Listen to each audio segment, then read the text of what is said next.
तो hello guys, आज के इस वाले वीडियो में मैं BTTH की एपिसोड 168 को एक्सप्लेन करने वाला हूं। और अगर आपने पिछले वाले एपिसोड नहीं देखे हैं तो जाकर के जरूर से ही देख लेना, मैंने लिंक वीडियो के डिस्क्रिप्शन में दे दिया है। तो चलिए बिना कोई बकवास किए बढ़ते हैं हम वीडियो की तरफ। तो वीडियो की स्टार्टिंग वहीं से होती है जहां हमारा लास्ट एपिसोड खत्म हुआ था, जहां पर हमने देखा था कि जैसे ही शाओयान हेवन डीमन पूल में एंटर हुआ था, शाओयान को एक हड्डियों तक उतर जाने वाली इंटेंस दर्द महसूस होना शुरू हो गया था। ये दर्द इतना गहरा था मानो उसकी पूरी त्वचा जल रही हो और मांसपेशियां किसी अदृश्य ताकत द्वारा मरोड़ी जा रही हो। यही एकमात्र एहसास था जो शाओयान को तब हुआ जब उसने हेवन डीमन ब्लड पूल में छलांग लगा दी। उस पूल के अंदर भरी हुई थी एक बेकाबू हिंसक एनर्जी जो चारों दिशाओं से शाओयान के शरीर पर ऐसे टूट पड़ी जैसे अनगिनत जहरीले सांप हो जो हर हिस्से को चीरते चले जा रहे हो। एंशिएंट हेवनली डीमन पाइथन ने इस ब्लड पूल में कुछ अजीब चीजें डाली थी जिनकी वजह से इसके अंदर की एनर्जी में जबरदस्त करोसिव गुण पैदा हो गए थे। जैसे ही वो एनर्जी की टेंड्रिल्स शाओयान की स्किन से टकराई, सफेद धुएं की लहरें उठी और वो दर्द, ऐसा दर्द जैसे दिल को चीरता चला जाए। शाओयान ने अपने सीने में एक ठंडी तेज सांस भरी। उस दर्द को सहते हुए उसकी हथेली ने एक नया सील बनाया और तभी उसके शरीर से हेवनली फ्लेम इरप्ट हुआ। एक गोल्ड फ्लेम बैरियर बन गई जिसने उसे चारों तरफ से घेर लिया। अगर मैं तुम्हारे क्रिएटर को खत्म कर सकता हूँ तो फिर तुम हेवन डीमन ब्लड पूल, तुम क्या चीज हो। जैसे ही हेवनली फ्लेम प्रकट हुई, वो बेकाबू एनर्जी जल उठी। जलते ही एक छनछनाती आवाज आई जैसे कि पूरी एनर्जी वेपराइज हो रही हो। और जैसे जैसे हेवनली फ्लेम ने उस एनर्जी को रिफाइन करना शुरू किया, वो वाइल्ड एनर्जी धीरे धीरे शांत होती चली गई और अब वो एकदम शुद्ध फॉर्म में शाओयान के शरीर में समाने लगी। शाओयान ने गहरी सांस ली। अब जाकर थोड़ी राहत महसूस हुई। हेवनली फ्लेम ने उस करोसिव हिस्से को तो नष्ट कर दिया था, पर जो एनर्जी बची वो शाओयान के लिए बेनिफिशियल थी। जैसे जैसे एक के बाद एक प्योर एनर्जी की लहरें शाओयान के शरीर में समाती गईं, वो महसूस कर सका कि वो एनर्जी उसकी स्किन, मसल्स और हड्डियों में घूम रही थी। हर बार जब ये एनर्जी अब्सॉर्ब होती, शाओयान को साफ महसूस होता कि उसका शरीर और ताकतवर हो रहा है, धीरे धीरे लेकिन निरंतर। ये जगह तो सच में एक परफेक्ट ट्रेनिंग ग्राउंड है। उसके दिल में खुशी की लहर दौड़ गई। अगर सब कुछ ऐसे ही चलता रहा तो वह इसी ब्लड पूल की एनर्जी के दम पर किंग कॉन्ग ब्लास्ट बॉडी को उसके पीक तक पहुंचा सकता था। और सबसे बड़ी बात, वह 8th स्टार से ब्रेक थ्रू करके 9 स्टार डाउजून बन सकता था। हेवन डीमन ब्लड पूल की एनर्जी बेहद भयानक थी। इस पूल में हेवन डीमन पाइथन ने सैकड़ों सालों से नेचुरल ट्रेजर्स जमा किए थे, लेकिन ये ताकत सिर्फ शाओयान के लिए ही उपयोगी थी क्योंकि ये एनर्जी भले ही ज्यादा थी लेकिन एकदम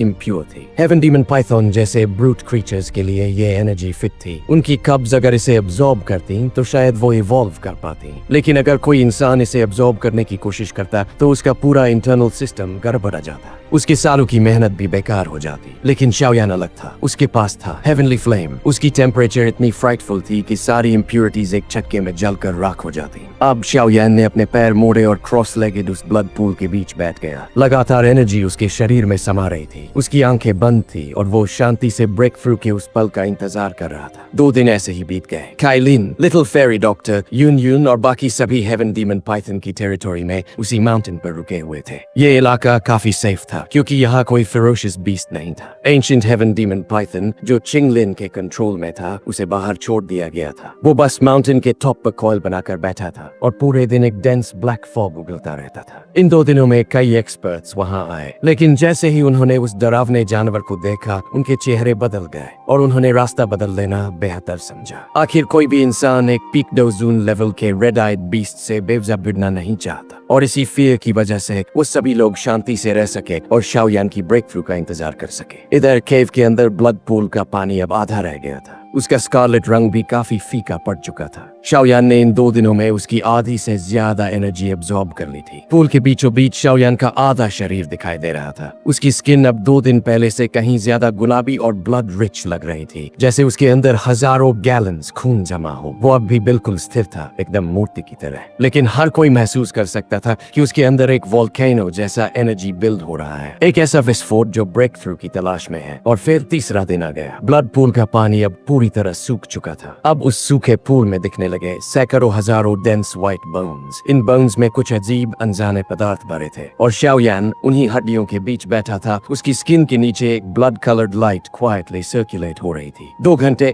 एकदम शांत, लेकिन फिर अचानक एक इनविजिबल रिपल उसके शरीर से फैल गया। उस रिपल की ताकत से आसपास की सारी बोन्स पाउडर बन गई। ये रिपल आगे बढ़ा और पहाड़ की दीवार से टकराया। पूरा केव हिल गया और तभी शाओयान की ऑरा बेकाबू रफ्तार से ऊपर चढ़ी, एक वोल्केनो की तरह फट पड़ी और फिर एक गूंजती आवाज उसके सोल की गहराई से आई और उसी के साथ दोची पूरे शरीर में उबल पड़ा। उसके बाल उड़ने लगे, कपड़े फड़फड़ाने लगे और उसके बैठने की जगह से दरारें निकलकर पूरे पूल बेसिन में फैल गई। शाओयान की बंद आंखें अब खुल चुकी थी। उसकी आंखों में एक ब्लड ग्लो चमक रहा था। King Kong glass body. उसके गले से निकली ये गूंजती चीख और उसी पल एक सुनहरी चमक उसके शरीर से फूट पड़ी। उसका शरीर फूलने लगा। 10 फीट, 30 फीट, 50, 70, 80, 9 फीट और जैसे ही उसने बॉटल नेक छुआ उसकी ग्रोथ रुक गई। लेकिन शाओयान झुकने वालों में नहीं था। उसका चेहरा लाल हो गया और उसने फिर से चीख मारी और इस बार 90 फीट का आकृति, एक पूरी तरह से सोने का बना हुआ जायंट जो उस पहाड़ के बीच खड़ा था। उसकी बॉडी से निकल रही थी एक ओवरबेयरिंग इंडिस्ट्रक्टिबल ऑरा। अचानक उसने जोर से अपने पैरों को जमीन पर पटका। जमीन 10 मीटर नीचे धंस गई और उसी पल वो गोल्डन जायंट बना शाओयान एक कैनन बॉल की तरह ऊपर की ओर लॉन्च हो गया। एक भारी धमाके के साथ उसने पहाड़ की छत को तोड़ दिया और अगले ही पल वो आकाश में दिखाई दिया। उस जायंट बॉडी ने गगनचुंबी हवा में रुककर एक दिल दहला देने वाली दहाड़ मारी। उसकी गूंज बहुत दूर तक गई। उधर जैसे ही काइलिन और बाकी लोगों ने वो जोरदार हलचल महसूस की, वे तुरंत हवा में उड़े और देखा कि एक गोल्डन फिगर पहाड़ को चीरते हुए ऊपर जा रहा था। काइलिन ने उसकी ऑरिक इंटेंसिटी को महसूस किया और सॉफ्टली कहा, उसकी ऑरा बढ़ चुकी है। क्या वो 9 स्टार डोजून बन चुका है? एल्डर चिंगचेन ने एक लंबी सांस ली। जूनियर पेविलियन चीफ की ट्रेनिंग स्पीड वाकई काबिले तारीफ है। मैंने अपनी पूरी जिंदगी लगाई इस लेवल पर आने में और वो इतनी कम उम्र में पहुंच चुका है। फ्लावर सेक्ट के एल्डर्स भी हैरान रह गए। जब उन्होंने शाओयान को पहली बार देखा था वो बस 2 स्टार डोजून था, लेकिन अब सिर्फ 2 साल में वो 9th स्टार तक पहुंच चुका है। उन्हें खुद पर शर्म आ रही थी, लेकिन एक और इंसान भी थी जो चुपचाप उसे देख रही थी, नालन यनरन। उसकी आंखों में एक हल्की उदासी, एक पछतावा था। वो लड़का जिसे वो कभी बेकार समझती थी, जिससे उसने रिश्ता तोड़ दिया था, आज वो इतना आगे निकल चुका है कि उसे देखना तक मुश्किल हो गया। और अब शायद वो उसी इंसान से थोड़े जज्बात रखने लगी थी जो कभी उसका मंगेतर हुआ करता था। शायद यही मेरा उस वक्त का प्रायश्चित है, उसने अपने दिल में सोचा। और तभी एक गूंजती दहाड़, बिल्कुल किसी थंडर जैसी, जो चारों तरफ फैलती चली गई और धीरे धीरे दूर गुम होती गई। और जैसे ही वो रोर फेड होने लगी, आकाश में चमकता हुआ वो गोल्डन फिगर धीरे धीरे सिकुड़ने लगा। उसका आकार वापस सामान्य हो गया और उसी वक्त शाओयान का शरीर भी हिला। वो एक सोने की किरण में बदलकर सबकी ओर हंसते हुए उड़ता चला आया। जूनियर पेविलियन चीफ एल्डर चिंगचेंग मुस्कुराकर बोले जब उन्होंने शाओयान को उड़ते हुए आता देखा। शाओयान ने हंसते हुए जवाब दिया, बस किस्मत की बात थी, एक लकी ब्रेक थ्रू। उसने अपना शरीर हल्का मोड़ा और तभी एक जबरदस्त स्ट्रेंथ का एहसास उसके पूरे वजूद से छलक उठा। अब वो 3 दिन पहले से कहीं ज्यादा ताकतवर था। 8th स्टार डोजून की पीक और 9th स्टार डोजून के बीच बस एक स्टेप का फर्क था, लेकिन असल में ये एक विशाल अबिस जैसा फासला था। शाओयान के अपने अंदाजे के हिसाब से अगर वो अपनी किंग कॉन्ग ग्लास बॉडी और क्लैन टैटू की ताकत को पूरी तरह अनलीश कर दे तो उसकी स्ट्रेंथ 4 या 5 चेंज पीक डोजून के बराबर होगी। और अगर उसमें ग्रेट हेवन क्रिएशन पाम और उसके दूसरे पावरफुल 2 स्किल्स भी शामिल कर लिए जाएं तो वो एक 6 चेंज पीक डोजून से भी टकरा सकता था। शाओयान ने कैजुअली पूछा, इन कुछ दिनों में यहाँ कुछ हुआ? जब सबने सिर हिलाकर नहीं कहा तो उसने भी हल्की सी मुस्कान दे दी। फिर उसकी नजर एंशिएंट वेस्टलैंड रीजन के सबसे गहरे हिस्से की ओर गई। उसकी आंखें हल्की से खुली और वो बोला, हमने पहले ही कई दिन गवा दिए हैं, अब और देर नहीं करनी चाहिए। जल्दी से एंशिएंट रीजन स्टेज की ओर बढ़ना होगा, देर से पहुंचना ठीक नहीं होगा। काइलिन और बाकी सबने सहमति में सिर हिलाया। पिछले 3 दिनों में लगभग 1 दर्जन से ज्यादा ग्रुप्स इस माउंटेन के पास से गुजरे थे और जिस डायरेक्शन में वो जा रहे थे उससे साफ था कि उनका डेस्टिनेशन भी एंशिएंट रीजन स्टेज ही है। शायद वहाँ अब तक काफी एक्सपर्ट्स इकट्ठा भी हो चुके होंगे। चलो अब और समय बर्बाद नहीं करना चाहिए। शाओयान ने तुरंत अपना हाथ लहराया और आदेश दिया। चिंगलिन हंसते हुए हेवन डीमन पाइथन की ओर इशारा करती है, क्यों न इस बड़े फेलो को ही राइड बना ले। एंशिएंट वेस्टलैंड रीजन में इसकी ताकत टॉप टियर में आती है। अगर रास्ते में कोई फेरोशियस बीस्ट आ भी गई तो इसकी फियर्स प्रेजेंस से ही सब हट जाएंगे और हमें कम तकलीफ होगी। शाओयान एक पल को चौंका, फिर मुस्कुराकर हामी भरी और अगले ही पल वो हेवन डीमन पाइथन के बड़े से शरीर पर कूद पड़ा। उसके पीछे पीछे विंड के रशिंग साउंड के साथ काइलिन, लिटिल फेरी डॉक्टर और यूनियन भी उड़ते हुए पाइथन पर सवार हो गए। वो जो हेवन डीमन पाइथन कभी बेहद वायलेंट हुआ करता था अब चिंगलिन के कंट्रोल में एकदम जेंटल बन चुका था। जैसे ही चिंगलिन ने एक विस्टल दी, पाइथन के शरीर से डेंस ब्लैक फॉग निकलने लगी और देखते ही देखते वो फॉग एक काली बादल बन गई जिसे पाइथन ने अपने नीचे ले लिया। फिर उसकी मैसिव बॉडी बिजली की रफ्तार से एंशिएंट वेस्टलैंड रीजन के डीपेस्ट हिस्सों की ओर दौड़ पड़ी। वो माउंटेन जहाँ शाओयान का ग्रुप रुका हुआ था एंशिएंट रीजन स्टेज से बहुत दूर था। अगर नॉर्मल तरीके से जाते तो कम से कम 3 दिन लग जाते, लेकिन हेवन डीमन पाइथन की राइड से ये ट्रैवल बहुत फास्ट हो गया। उसकी फियर्स रेपुटेशन ने रास्ते की सारी मुश्किलें खुद ब खुद दूर कर दी। जितने भी फेरोशियस बीस्ट्स थे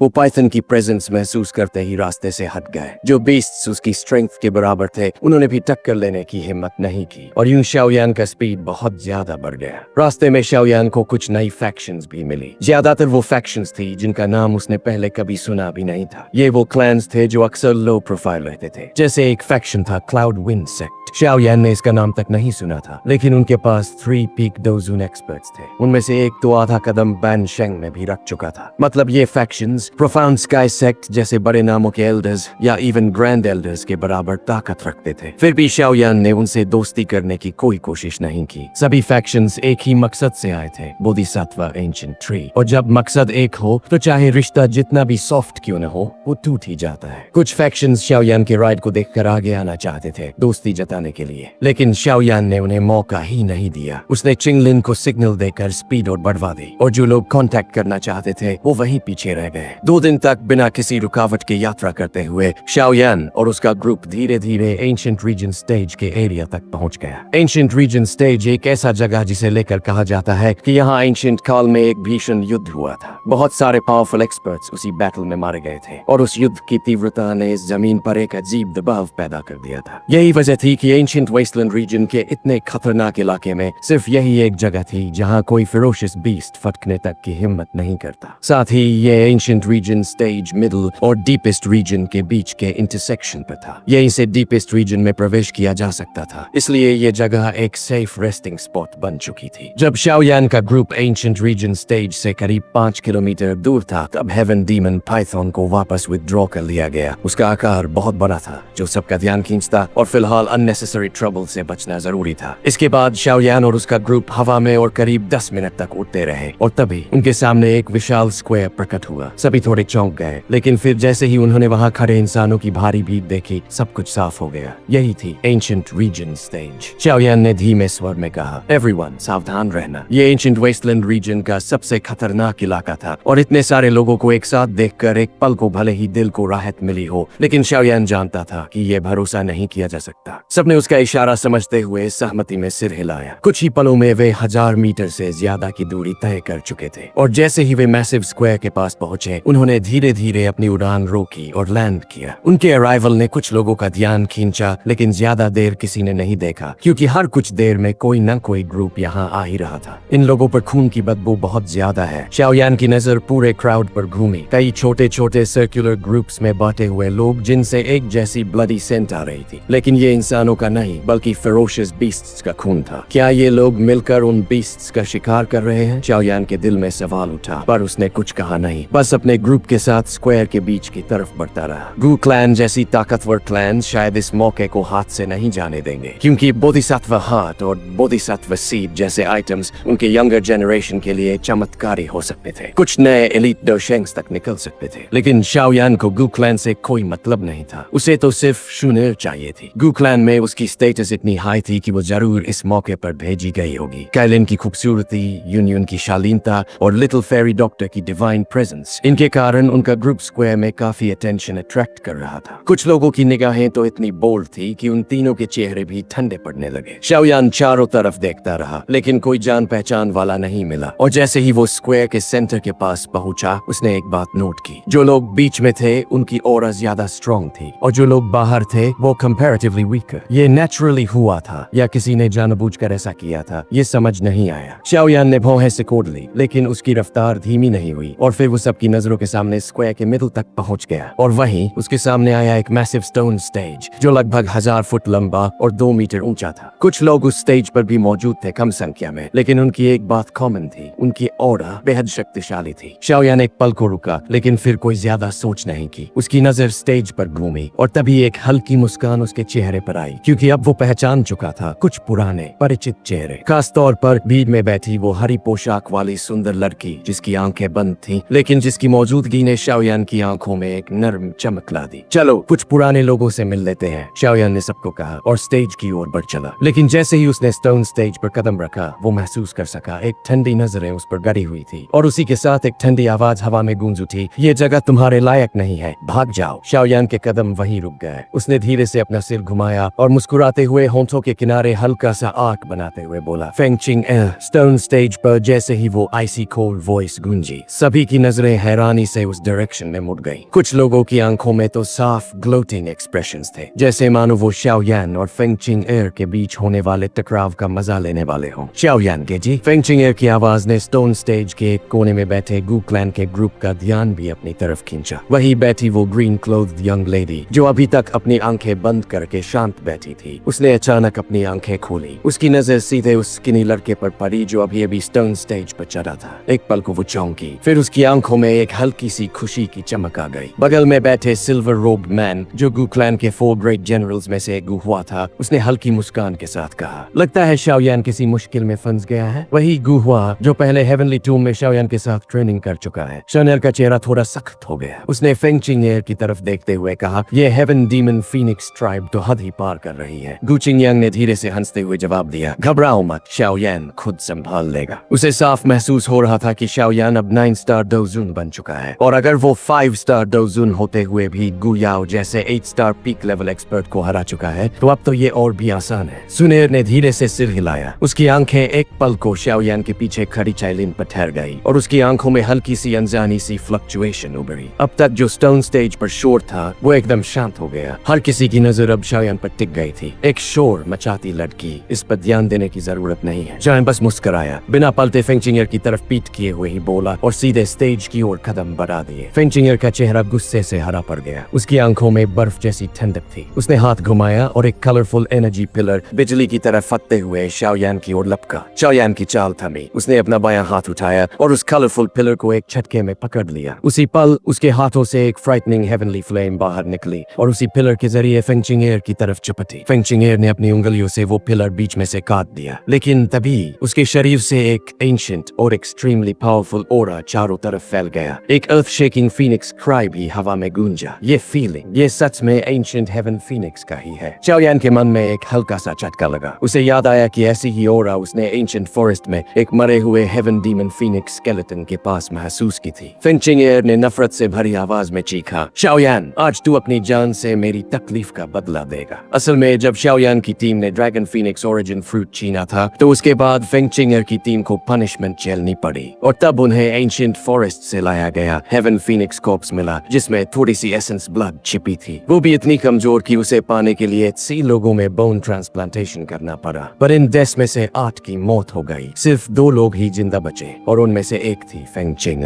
चाइलिन और बाकी सभी की आंखों में अब ठंडापन था। उनका दोची एक्टिवेट हो गया था और वो सब फेंगचिंग एर की तरफ घूर रहे थे। तभी फेंगचिंग एर के पीछे से एक ठंडी आवाज आई, तुम शाओयान हो? चिंग एर, अगर तुम्हें चैलेंज कर रही है तो ये मुकाबला सिर्फ तुम दोनों के बीच होगा। बाकियों को दखल नहीं देना चाहिए वरना नुकसान तुम्हारा होगा। सभी ने मुड़कर देखा। एक व्हाइट रोब्ड मैन जिसकी आंखें मल्टी कलर्ड थी, रेयर और बहुत ही अजीब। उसके पीछे हेवन डीमन फीनिक्स ट्राइब के दर्जनों एक्सपर्ट्स खड़े थे जो किसी भी पल हमला कर सकते थे। लेकिन उसी पल दूसरी दिशा से एक शांत आवाज गूंजी, हो सकता है नुकसान तुम्हारे लोगों का हो। अब उस स्ट्रेंज आइड मैन ने मुड़कर देखा। सामने थे गू चिंगयांग। गू चिंगयांग ने हल्की मुस्कान के साथ कहा, हमें दखल देने की जरूरत नहीं अगर लड़ाई 1-on-1 हो, लेकिन नंबर्स में किसी को दबाया जाए तो वो बर्दाश्त नहीं होता। शाओयान ने हल्की सी मुस्कान दी, लेकिन उस सुनर पर ही थी। शाओयान को समझ आ गया था कि गू क्लैन जैसी बड़ी क्लैन भी सिर्फ शुनर के लिए उसे सपोर्ट कर रही है। शुनर ने शाओयान को देखकर एक स्वीट सी मुस्कान दी, जैसे फूल पल भर के लिए खिला हो। आसपास के एक्सपर्ट्स भी उसकी मुस्कान पर एक नजर डालने से खुद को रोक नहीं पाए। वो कलरफुल आइड मैन बोला, ठीक है। फिर फेंगचिंग एर की तरफ देखकर बोला, चलो देख लेते हैं क्या कर सकते हो। फेंगचिंग एर ने ठंडी नजर से शाओयान की ओर देखा और चीखी, शाओयान, क्या तुम्हें हिम्मत है मेरा चैलेंज एक्सेप्ट करने की? शाओयान ने बस एक हल्की सी मुस्कान दी, एज यू विश। उसने अपने पीछे खड़े लोगों को इशारा करके रोक दिया। यहाँ ज्यादातर लोग अजनबी थे। उनकी आंखों में मजा लेने की ग्लोटिंग लुक थी। शाओयान आगे बढ़ा। उसकी आंखों में एक ठंडा खतरनाक चिल था। फेंग चिंगर अब भले ही 3 चेंज पीक डोजून बन चुकी थी, लेकिन उसके मुकाबले शाओयान बहुत आगे था। फेंग चिंगर के चेहरे पर एक कोल्ड स्माइल था। उसने जमीन पर जोर से पैर मारा और एक साथ चारों तरफ से कलरफुल सिल्क्स निकले। वो इतनी तेज थी जैसे 100 ब्लेड्स शाओयान को काटने आ रही हो। चारों तरफ सिर्फ मौत का घेरा, लेकिन शाओयान बस धीरे से मुस्कुराया। ये वही पुरानी ट्रिक्स है। ताकत बड़ी है लेकिन कंट्रोल नहीं है, जैसे कोई भिखारी जिसे कोई कीमती चीज मिल गई हो। शाओयान ने अपने शरीर से एक डेंस फ्लेम बाहर निकाली। वो फ्लेम चारों तरफ फैल गई और जैसे ही वो कलरफुल सिल्क्स उसमें घुसी, पल भर में राख बनकर उठ गई। शाओयान बस धीरे धीरे कदम बढ़ा रहा था। पूरा अरीना उसे देख रहा था। अब फेंग चिंगर का चेहरा गुस्से से तमतमा गया। Heaven phoenix shadow. उसके शरीर से एक massive 1000 foot heaven phoenix illusory form निकली, जिसने पूरा आसमान ढक लिया। वो फीनिक्स गूंजती हुई अपने पंख फैलाकर शाओयान की तरफ बिजली की रफ्तार से लपकी। शाओयान ने सिर उठाया, फीनिक्स को देखा। उसे पूरा यकीन था कि ये शक्ति उसी एंशिएंट फीनिक्स स्केलेटन से आई है जो उन्होंने फॉरेस्ट से लाया था। शाओयान मर जा।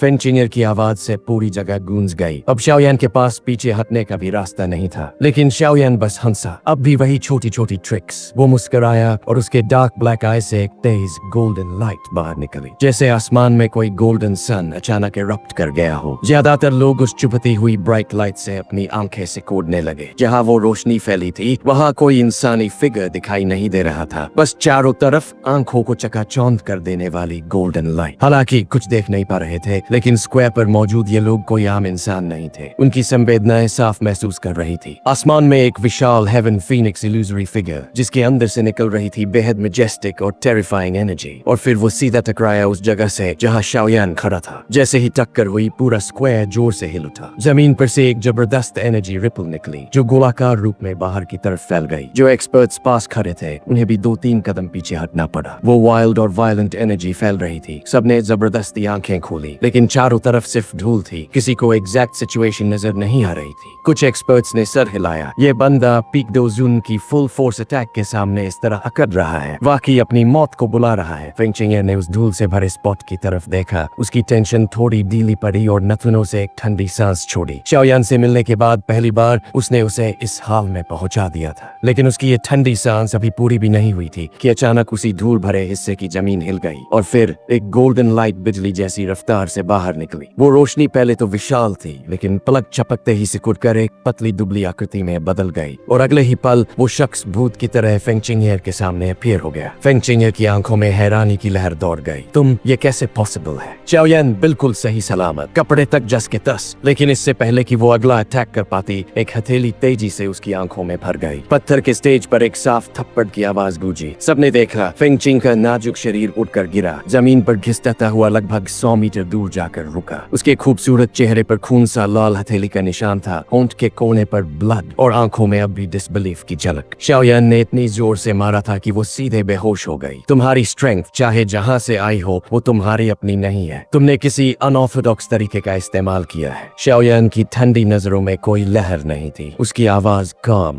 और रिपललेस थी। असली स्ट्रेंथ वही होती है जो ट्रेनिंग से कमाई जाए। शाओयान को जब शाओ शुआन की इनहेरिटेंस मिली थी, उसने पागलों की तरह अपनी पावर नहीं बढ़ाई थी, बल्कि उसे सप्रेस किया था। मगर फेंग चिंगर ने पूरी कोशिश की अपनी ताकत तुरंत बढ़ाने की, और यही था उसका सबसे बड़ा नुकसान। ऐसे तरीके से कभी असली पीक तक नहीं पहुंचा जा सकता। चारों तरफ मौजूद लोग ठंडी सांस भरने लगे। ये बंदा तो किसी ब्यूटीफुल लड़की पर भी रहम नहीं करता। कितना वायलेंट है। अगर मैं होता तो ऐसी ब्यूटी पर हाथ नहीं उठाता। शाओयान ने नजीबोगरी ब्लाफ्स को अनसुना करते हुए हाथ छटक दिया। फेंग चिंगर का अटैक उसकी जान लेने के लिए था। वो अब उसे औरत के रूप में नहीं, बल्कि एनिमी के रूप में देख रहा था। और शाओयान अपने एनिमी पर कभी मर्सी नहीं करता, चाहे वो कितनी भी ब्यूटीफुल क्यों न हो। हेवन डीमन फीनिक्स ट्राइब के लोग और वो कलर्ड प्यूपिल्स वाला आदमी सीन देखकर स्टन रह गए। होश में आते ही ट्राइब के मेंबर्स गुस्से से भरकर खड़े हो गए हमला करने के लिए। कलर्ड प्यूपिल्स वाला आदमी धीरे से बोला, स्टॉप, चिंगर उससे वीकर है, उसे वापस ले जाओ। उसकी आंखें शाओयान पर टिकी थी। शाओयान की ठंडी फटकार उसके कानों में गूंज गई। तुम काफी स्ट्रॉन्ग हो। अगर किसी की स्ट्रेंथ टेस्ट करनी है तो खुद करो, किसी औरत को मत भेज। वो आदमी हल्के हंसी के साथ बोला, सबक मिल गया, अगली बार मैं खुद आऊंगा। लेकिन उसकी कलरफुल आईज में डेंजरस ग्लिंट थी। शाओयान के होंठों पर भी एक हल्की कोल्ड स्माइल आई। मैं तुम्हारा इंतजार करूंगा, कभी भी। फिर उसने ध्यान हटाकर काइलिन और अपने ग्रुप को लेकर गुकलैंड के ग्रुप की तरफ बढ़ गया। सिल्वर रोब्ड गुआ ने थम्स अप देकर हंसते हुए कहा, तुम वाकई रूथलेस हो। पहली बार किसी लड़की को यूं पीटते देखा है। शाओयान ने हेल्पलेस होकर सिर हिलाया। चिंग यांग और बाकियों को हाथ जोड़कर अभिवादन किया गया और उसकी नजर शुनर पर पड़ी। शाओयान जिगे, इस बार तुम बहुत लेट हो, शुनर ने हल्की हंसी के साथ कहा। फिर उसकी नजर शाओयान के पीछे गई। ये बहन काइलिन होगी ना? मैंने तुम्हारे मुंह से इनका जिक्र कई बार सुना है। काइलिन थोड़ी चौंकी। उसने जियामा एम्पायर में शाओदिंग से शुनर के बारे में सुना था, शाओयान की चाइल्डहुड स्वीटहार्ट, जो शायद उसकी वाइफ बनती अगर वो हादसा न हुआ होता। वो जानती थी कि शाओयान के दिल में शुनर की एक बहुत बड़ी जगह है। इस नाजुक पोजीशन ने चाइलिन को थोड़ा अनईजी कर दिया, मगर फिर भी उसने पोलाइटली सिर हिलाया। शाओयान खुद भी थोड़ा एम्बेरेस्ड महसूस कर रहा था, मगर चुपचाप अपनी टीम को लेकर बैठ गया। गू क्लैन के लोगों ने गौर किया कि शाओयान के साथ ज्यादातर औरतें थी और हुनर की बात सुनने के बाद उनकी नजरें काइलिन पर गई। सबके मन में वही सवाल, क्या शाओयान वाकई दोनों औरतों को साथ रखेगा? लेकिन शुनर ने कोई डिस्टर्बेंस नहीं किया, तो सबने चुप रहना ही बेहतर समझा। शुनर ने सबको पोलाइटली ग्रीट किया, लेकिन नालन यानरन पर नजर पड़ते ही थोड़ी देर को रुकी। आखिरी मुलाकात उन्हें याद थी जब नालन यानरन ने शाओ क्लैन से एंगेजमेंट तोड़ दिया था। तब वो एरोगेंट थी, मगर अब वक्त ने उसे पॉलिश कर दिया था। यानरन का चेहरा काम था, मगर मन में वो उस वक्त को याद कर रही थी। शुनर की ठंडी